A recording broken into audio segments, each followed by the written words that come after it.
Welcome, स्वागत है आप सभी का। तो आज अपने लोग देखेंगे मैथमेटिक्स क्लास 10 का। आप लोगों को एक चीज मैं डिस्क्लेमर दे दूं आगे बढ़ने से पहले। बहुत सारे पर्सन क्या सोचते हैं कि ये महाराष्ट्र बोर्ड का है, तो महाराष्ट्र बोर्ड का है तो केवल महाराष्ट्र बोर्ड वाला कोई काम आएगा। बिल्कुल भी ऐसा नहीं है। भले ही उसका बुक का ये क्वेश्चन है, अलग बात है, लेकिन आप बताइए ये क्वेश्चन केवल और केवल वही बुक में होगा और सभी बुक में होगा ना? तो बोर्ड के लिए कोई टेंशन लेना नहीं है। आपको क्या करना है, इसका जो कॉन्सेप्ट है वो समझना है, क्योंकि ये सवाल हर क्लास में आपको, मतलब ये सवाल हर एक बुक में आपको देखने को कॉमन मिलेगा इस टाइप का। तो बोर्ड के लिए टेंशन नहीं लेना है। यानी कि आप जो भी वीडियो को देख रहे हैं, चाहे जो भी बोर्ड से हो, चाहे वो बिहार बोर्ड से हो, चाहे वो सीबीएसई बोर्ड से हो, चाहे वो महाराष्ट्र बोर्ड से हो, व्हाटएवर, कुछ भी बोर्ड से हो, लेकिन ये सवाल को आप देखो ना कि ये वाला बोर्ड को देखो, ठीक है? अच्छा, ये मेरे कहने का मतलब कि क्वेश्चन होता है, बोर्ड के लिए टेंशन नहीं है। ओके, अब पढ़ते थोड़ा बात को आगे बढ़ाते हैं कि क्वेश्चन को बनाएंगे कैसे। देखिए ये क्वेश्चन में 3-4 चीज आप याद रखो, आपको क्वेश्चन बन जाएगा। क्वेश्चन में ये जो देख रहे हो आप, ये जो बड़ा जो ए है, इसका मतलब होता है एरिया।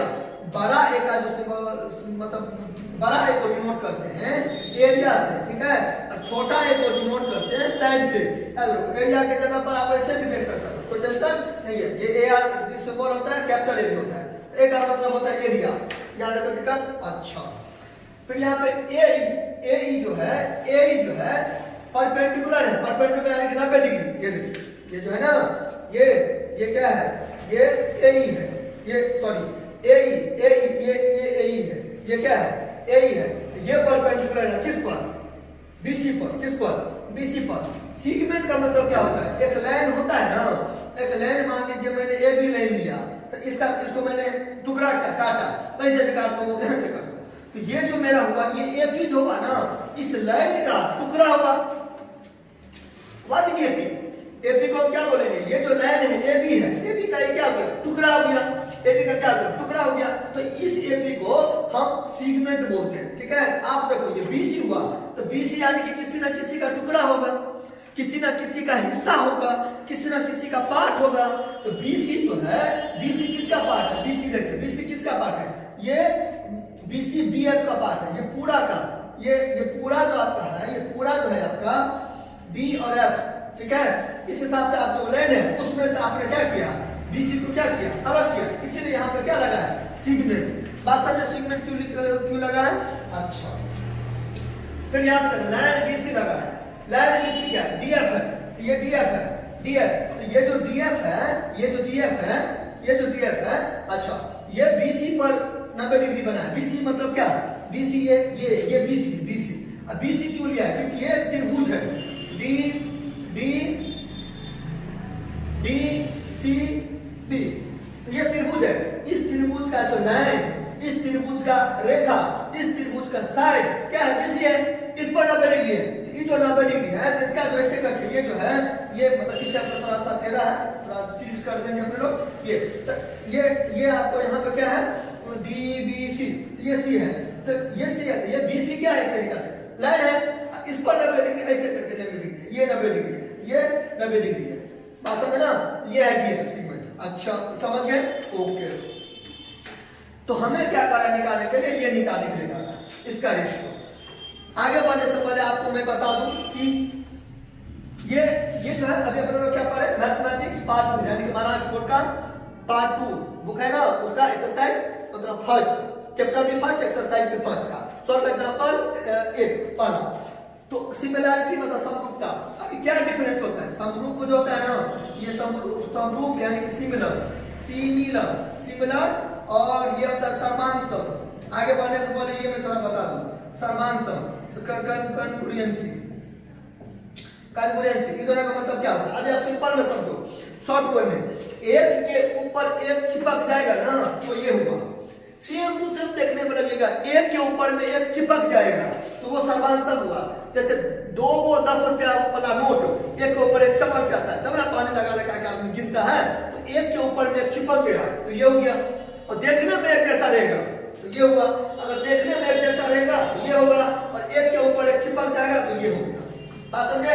इसमें जो रूल लगता है वो लगता है रेशियो वाला, प्रोपोर्शनल वाला, इसमें जो रूल लगता है वो लगता है इक्वल वाला। अभी आप इतना समझो, अब फर्दर में बाद में कभी डिटेल में इस दोनों के बारे में बताऊंगा। क्लियर? अच्छा, सिंपल में आप क्या समझे, सब कुछ क्या होता है देखने में एक जैसा रहेगा, देखने में क्या चीज एक जैसा रहेगा, ये एक के ऊपर एक चिपक जाएगा, सेम टू सेम चिपक जाएगा, पता नहीं चलेगा, एक दूसरे में मिल जाएगा, वो ये होता है।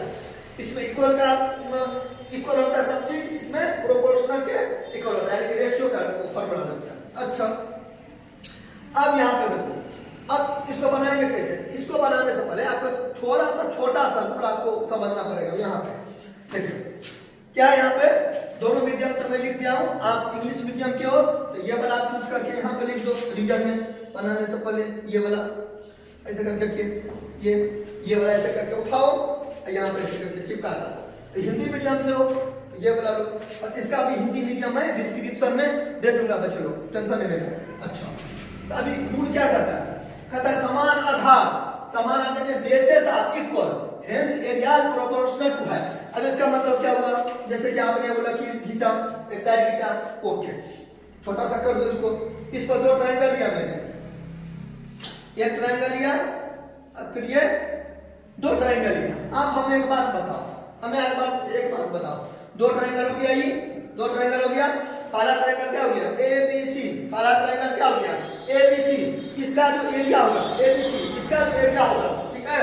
अभी दूसरा ट्रायंगल क्या है PBC, इसका जो एरिया होगा, इस दोनों का जो एरिया का जो बट्टा होगा, ठीक है, मतलब इसका जो एरिया होगा ना, पहला त्रिभुज का जो एरिया होगा ना, बट्टे दूसरा त्रिभुज का जो एरिया होगा, दूसरा त्रिभुज का एरिया होगा, वो बराबर होगा इस त्रिभुज का जो ऊंचाई होगा, इस त्रिभुज का जो ऊंचाई होगा उसके, और इस त्रिभुज का जो ऊंचाई होगा उसके इक्वल होगा, बराबर होगा। बात समझे? ऐसा क्यों होगा, ये केवल किस पर लागू होगा, जब आधार सेम रहेगा तब, बेस सेम रहेगा तब। आप देख सकते हो कि दो त्रिभुज है, लेकिन ये जो PBC है इसका आधार कौन है, बेस कौन है, ये BC है, ये एक और त्रिभुज है उसका बेस कौन है, यही है, इसलिए दोनों इक्वल होगा। ठीक है, बन गया। तो ये यहीं पे यही कहता था ये, ठीक है। हिंदी मीडियम में समान आधार वाले त्रिभुजों के क्षेत्रफलों का अनुपात उनकी संगत ऊंचाई के अनुपात के बराबर होता है। अच्छा, अब यहाँ पर लिख दो, यहाँ पे सोल्यूशन में ये आपको लिखना पड़ेगा, एग्जाम में ये लिखना पड़ेगा। अच्छा, अब यहाँ पे देखो, चूंकि अब यहाँ पे देखो एरिया, अब ऐसे भी लिख सकते हो, लेकिन किताब में जो किया उसके अनुसार हमको चलना है। तो ABC हो गया, ट्रायंगल है, इसको अच्छा से कर दो ABC, ठीक है। फिर यहाँ पे एरिया, फिर ट्रायंगल DBC, ठीक है, इसका एरिया ये इक्वल होगा इसके, मतलब इसका जो हाइट कौन है, यही है, यही ऊंचाई है इसका, और इसका ऊंचाई कौन हो गया DF हो गया, इसके इक्वल होगा, बराबर दो। अब ए को देख मारो कितना है 4, और DF को देख मारो कितना है 6, अब काट भी सकते हो, 2 दूना 4, द्वितीय 6, 2 बटा कितना हो गया 3। अब ऐसे छोड़ दो, ये ऐसे छोड़ दो, एक ही बात हुआ। अब यहाँ भी आंसर लिखो, यहाँ भी आंसर लिखो, आंसर लिखने का अपना ही मजा आता है अलग, ऐसे करके आंसर हो गया, कोई दिक्कत नहीं। अब यहाँ भी छोड़ सकते हो, अब यहीं छोड़ दो, अगर बुक में आप यहाँ तक कहते हैं छोड़, इसको छोड़ दो, आपका अपना मर्जी है। देखो यहाँ पर आप और छोड़ो, ये त्रिभुज है, इसका आधार कौन है बच्चे लोग, ये आधार है, हुआ ना। अच्छा, ये आधार यहाँ तक BC तक, इसका आधार कौन हो गया BC तक, इसका आधार कौन हो गया BC। तो सेम आधार पर दो त्रिभुज बना है, ये देखिए, ये मेरे इस पर गौर करो, ये बना, ये आधार है BC, इस पर ये त्रिभुज भी बना है, और यही आधार पर ये त्रिभुज भी बना है।